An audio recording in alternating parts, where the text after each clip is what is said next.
오늘도 하나님의 말씀 함께 보길 원합니다. 오늘 우리에게 주신 말씀은 구약 성경 민수기 12장에 있는 말씀입니다. 우리가 수요일마다 성경을 순차적으로 한 장씩 읽어가고 있는데요. 우리 민수기 21장의 말씀을 보겠습니다. 민수기 21장 6절 말씀.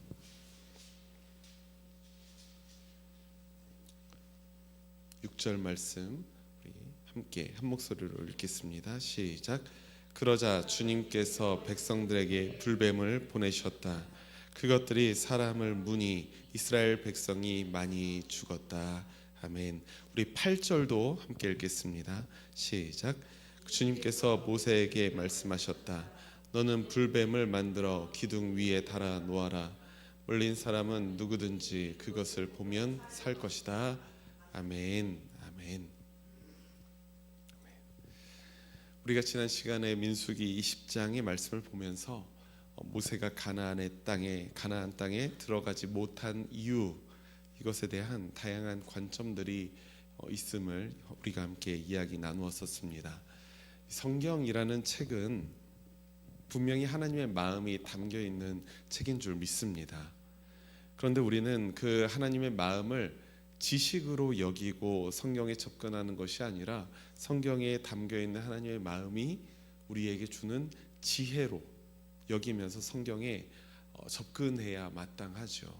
지식과 지혜는 질적으로 굉장히 많이 다른 것입니다. 그렇다면 성경이 전달하고 있는 이 지혜는 지식적으로 우리가 분석할 것이 아니라 하나의 지혜로서, 인생의 지혜로서 성찰하는 것부터 시작해야 된다는 사실을 여러분들 꼭 기억하셨으면 좋겠습니다.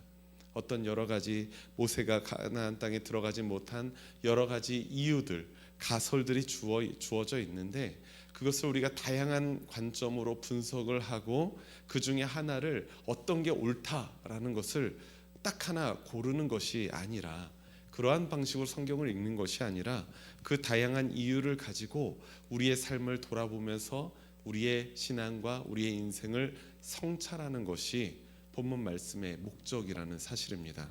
그리고 실제로 모세가 왜 가나안 땅에 들어가지 못했는지는 성경에서도 다양하게 이야기하고 있거든요. 무엇 하나를 고를 수 없다는 것입니다. 오늘 우리가 보게 될 민수기 21장의 말씀도 그러한 우리의 삶을 돌아보는 성찰의 말씀이 되기를 주님의 이름으로 축원합니다. 우리가 지난주에 짚고 넘어가지 않았지만 민수기 20장 1절 말씀에서 모세의 누이 미리암이라는 사람이 죽게 됩니다. 그리고 20장 마지막 부분에서 모세의 형, 모세의 동역자로 평생을 함께 섬겼던 이 아론도 죽는 장면이 20장 후반부에 나오게 됩니다.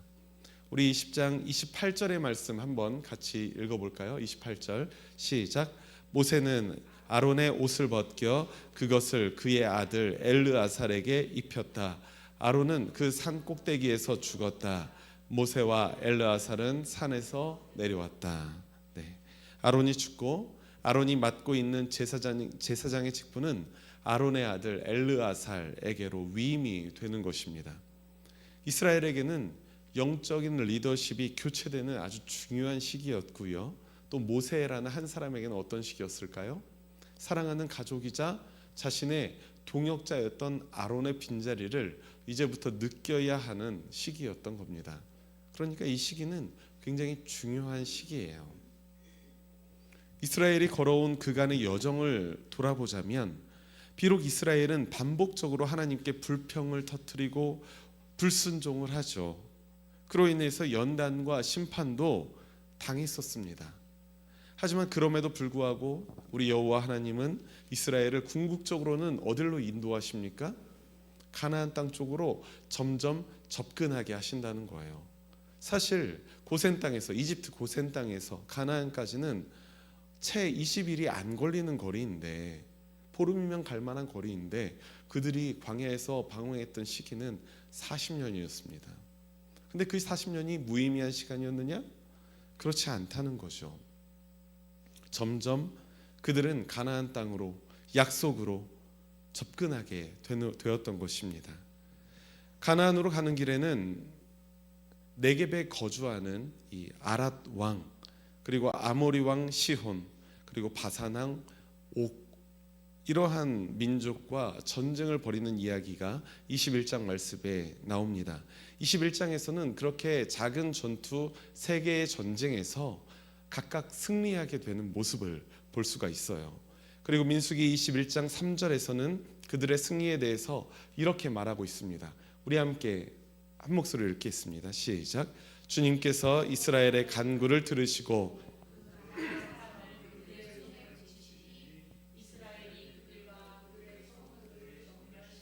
아멘. 이스라엘이 그들의 성읍을 전멸시켰답니다. 그런데 어떻게? 주님께서 이스라엘의 간구를 들으시고 그 가나안 사람을 그들의 손에 붙이셨기 때문에 그들은 승리할 수 있었다는 거죠. 그러니까 여기서 분명히 드러납니다. 가나안의 전쟁은 이스라엘 백성들이 군사력으로, 무기로, 총과 칼로 싸워서 이기고 전멸시켜 나가는 과정이 아니라 어떻게 승리해야 되는 과정이에요? 하나님께 간구하고 하나님이 은혜로 승리를 주시면 하나님께 순종함으로 나아갈 때에 하나님이 그 약속된 땅을 그들에게 주어주시는 그런 전쟁이라는 것이죠. 계속 전쟁 하니까 무력 싸움으로 우리가 생각을 하지만 사실상 하나님의 믿는 믿음과 순종으로 이겨나가는 것이 가나안 전쟁의 본질이라는 것을 우리는 여리고 전쟁을 통해서도 알 수 있지 않습니까? 여리고 성을 7바퀴 도는 게 얼마나 큰 대단한 일입니까? 무력적으로는 아무런 일도 아닌데 그들의 순종적으로 믿음의 눈으로 봤을 때는 대단한 믿음 아니겠습니까? 그런데 이렇게 승리를 주신 하나님 앞에서도 또다시 아주 익숙한 장면이 반복되는데요. 우리 21장 4절 이하의 말씀을 보면 하나님께서 주신 승리를 거뒀음에도 불구하고 이스라엘은 다시 하나님과 모세를 원망하는 장면이 또 나옵니다. 민수기에 참 여러 번 반복이 되는데요. 우리 함께 5절 말씀을 한 목소리로 읽겠습니다. 5절 시작. 그래서 백성들은 하나님과 모세를 원망하였다. 어찌하여 우리를 이집트에서 데리고 나왔습니까? 이 광야에서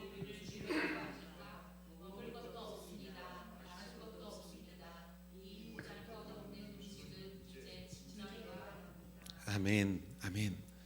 왠지 기시감이 드는, 왠지 보았던 것 같은 그런 말씀이지만 민수기 21장은 우리가 처음으로 보는 말씀이에요.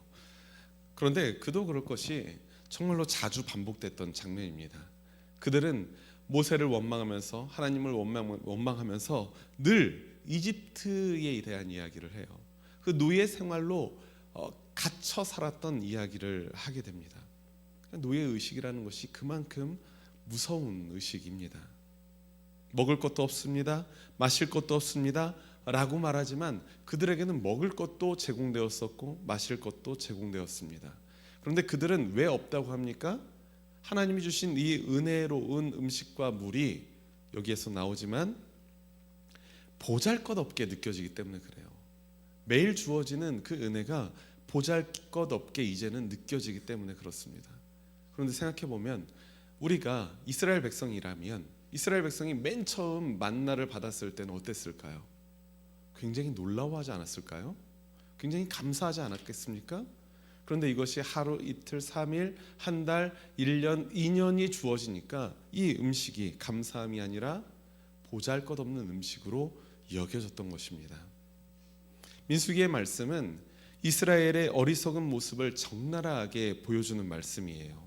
척박한 광야에서 약속을 믿고 자유인으로서 살아가는 그들의 삶에서 감사의 조건들이 정말로 많았겠죠. 매일매일이 하나님이 주신 것으로 먹고 살아가고 있는 것이 사실이잖아요. 그런데도 이스라엘은 광야에서만큼은 끊임없이 원망하고 불평하고 있는 것입니다. 이러한 이스라엘의 불평과 원망에서부터 시작된 또 하나의 사건이 이 민수기 21장에 아주 강렬한 이야기로 등장하고 있습니다. 어떠한 일이 있었나요? 우리가 아까 읽었듯이 6절 말씀을 보니까 하나님께서 이스라엘에게 불뱀을 보내십니다. 그리고 그 불뱀이 이스라엘 자손들을 많이 죽이는 일이 벌어지게 되는 것입니다. 당연히 이스라엘 백성들이 무척 놀랐겠죠. 그리고 자신들이 죄를 깨닫습니다. 늘 이렇게 한 박자가 느립니다. 원망과 불평하기 전에 그 원망과 불평을 하면 안 되겠다라는 자각심이 들 법도 한데 여전히 그들은 불평과 원망을 먼저 쏟아내고 하나님께 심판을 받은 후에야 깨닫게 되는 것입니다. 그리고 이렇게 말합니다. 주님과 어른을 원망함으로써 우리가 죄를 지었습니다. 백성들은 그리고 모세에게 우리가 이렇게 죄를 지었으니까 하나님에게 기도해달라고 부탁을 하고요. 모세는 백성들을 살려달라고 하나님께 기도를 또 드립니다. 이때 하나님의 응답을 우리는 잘 알고 있죠.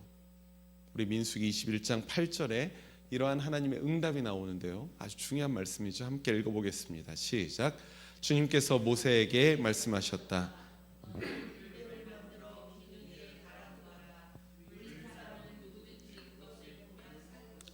아멘, 아멘. 구리로 뱀을 만들어서 기둥 위에 달아놓습니다.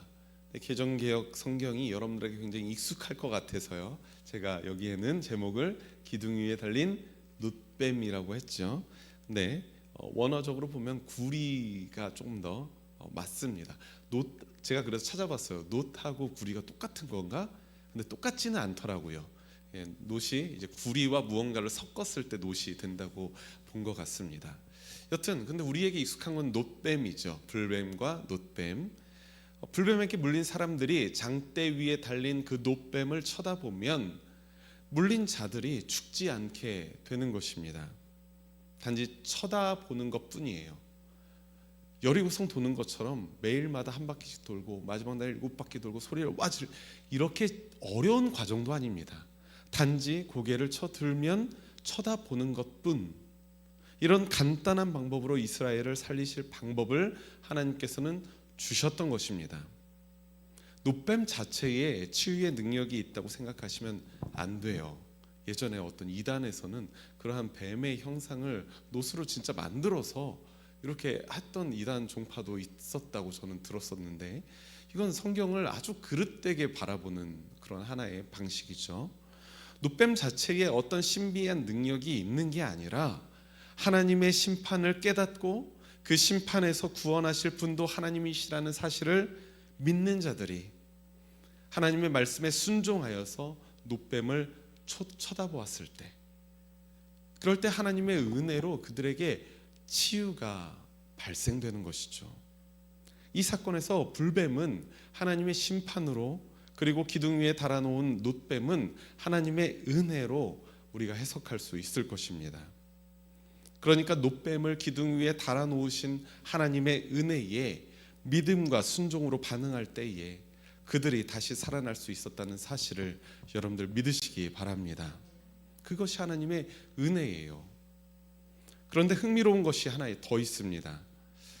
제가 이 성서배움부터 수요일 날에는 보통은 구약 성경을 볼 때는 구약 성경만을 통해서 해석을 하는데 이 말씀만큼은 우리가 신약 성경을 한번 돌아가지 않으면 안 되는 그만큼의 중요한 말씀입니다. 왜냐하면 신약 성경 복음서에서도 예수님께서 민수기 21장의 이 불뱀과 놋뱀 사건을 예수님이 스스로 언급하고 계시기 때문입니다. 요한복음 3장 14절과 15절 말씀인데요. 그런데 한번 생각해 보십시오. 3장 14절과 15절이라는 말씀은 무엇입니까? 무슨 의미가 있을까요? 바로 뒤에 있는 말씀이 우리 대한민국에 있는 모든 그리스도인들이 거의 다 외우고 있는 그 말씀이라는 거죠. 요한복음 3장 16절 하나님이 세상을 이처럼 사랑하사 독생자를 주셨으니 이는 저를 믿는 자마다 멸망하지 않고 영생을 얻게 하신다라는 그 말씀 바로 직전에 아주 이 중요한 말씀이 등장하고 있는 것입니다.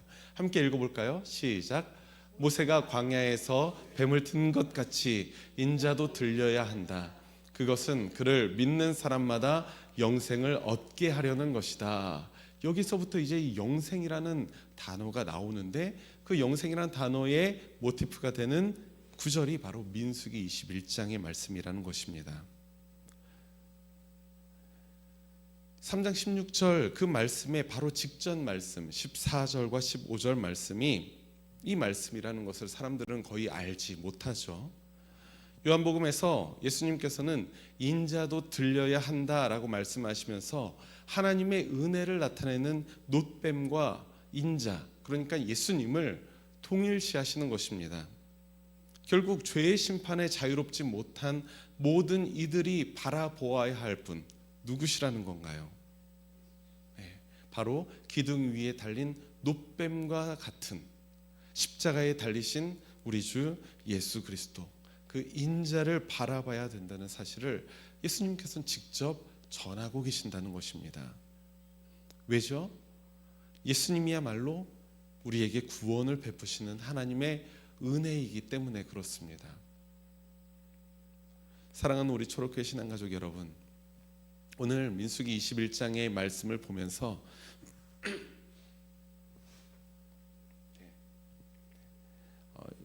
민수기 21장의 말씀을 보면서 우리는 이런 질문을 가질 수 있을 것 같아요. 하나님은 왜 이런 방법으로 이스라엘을 구원하셨을까? 하나님은 왜 하필이면 기둥에 달린 놋뱀을 바라볼 때 그들이 살 수 있도록 이런 방법을 사용하셨을까? 불뱀들을 이스라엘 진영에 보내셨던 것이 하나님이시잖아요. 그러면 다시 불뱀들을 그냥 고스란히 쫓아버리실 수도 있는 분이 하나님 아니시겠습니까? 그래서 죽어가는 그 사람들을 곧바로 살리실 수 있는 것 아니시겠습니까? 단순히 이스라엘 백성들이 죄를 뉘우치고 모세에게 기도를 부탁하고 모세는 하나님에게 기도, 중보 기도를 했을 때에 하나님이 이들을 살리시겠다라고 작정하셨으면 그냥 곧바로 그들을 살리셨으면 되고 불뱀을 쫓아내셨으면 되는 것 아니겠습니까? 그런데 하나님은 불뱀들을 쫓아내지 않으시고 기둥에 달린 구리로 만든 뱀을 바라보아야 한다는 아주 특이한 방법을 통해서 이스라엘을 구원하시는 것입니다. 민수기의 원래 히브리어 제목이 베미드바르라고 제가 누차 말씀드리죠. 그 의미는 광야에서입니다. 이 광야라는 장소가 무척 중요한 것 같습니다. 광야는 이스라엘을 하나님의 백성답게 다듬고 연단하는 훈련의 장소인 겁니다. 곧 있을 가나안 전쟁이 총과 칼로 치르는 그 무력의 전쟁이 아니라 하나님을 믿는 믿음과 순종으로 치르는 전쟁이기 때문에 40년 동안이나 광야에서 훈련되어야 했던 것이죠. 기둥에 달린 놋뱀은 바로 그러한 믿음과 순종을 훈련시키시는 하나님의 방식이라는 사실입니다. 하나님의 말씀대로 놋뱀만 바라보면 살 수 있다는 것이 그들의 불안감을 몰아내게 됩니다. 이스라엘이 걸어온 광야길을 볼 때 우리가 알 수 있는 것은 하나님께서 허락하신 그 약속의 땅에 들어가려면 이게 쉽지 않은 길을 가야 한다는 사실이에요.